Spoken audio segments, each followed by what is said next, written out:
Daily Bible word தமிழுக்கு அன்புடன் வரவேற்கிறோம். நற்செய்திக்கு முன் வாழ்த்தொலி. திருப்பாடல்கள் அதிகாரம் 68, வாசகம் 19.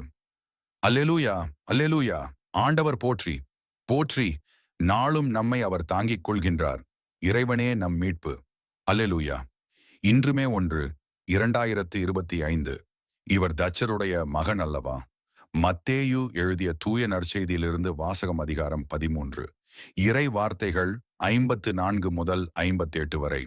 அக்காலத்தில் இயேசு தமது சொந்த ஊருக்கு வந்து அங்குள்ள தொழுகை கூடத்தில் அவர்களுக்கு கற்பித்தார். அதை கேட்டவர்கள் வியப்பில் ஆழ்ந்தார்கள்.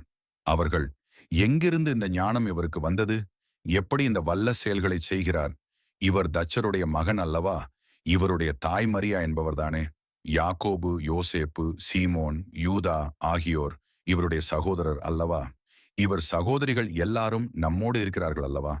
பின் இவருக்கு இவையெல்லாம் எங்கிருந்து வந்தன என்றார்கள். இவ்வாறு அவரை ஏற்றுக்கொள்ள அவர்கள் தயங்கினார்கள். இயேசு அவர்களிடம், தம் சொந்த ஊரிலும் வீட்டிலும் தவிர மற்றெங்கும் இறைவாக்கினர் மதிப்பு பெறுவர் என்றார். அவர்களுக்கு நம்பிக்கை இல்லாததால் அவர் அங்கு பல வல்ல செயல்களை செய்யவில்லை.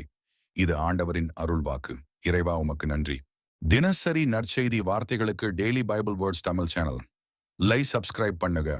இந்த வீடியோவை லைக் செய்யவும், ஆமேன் என்ற வார்த்தையை பதிவு செய்யவும் மற்றும் உங்கள் நண்பர்கள் மற்றும் குடும்பத்தினருடன் பகிர்ந்து கொள்ளுங்கள்.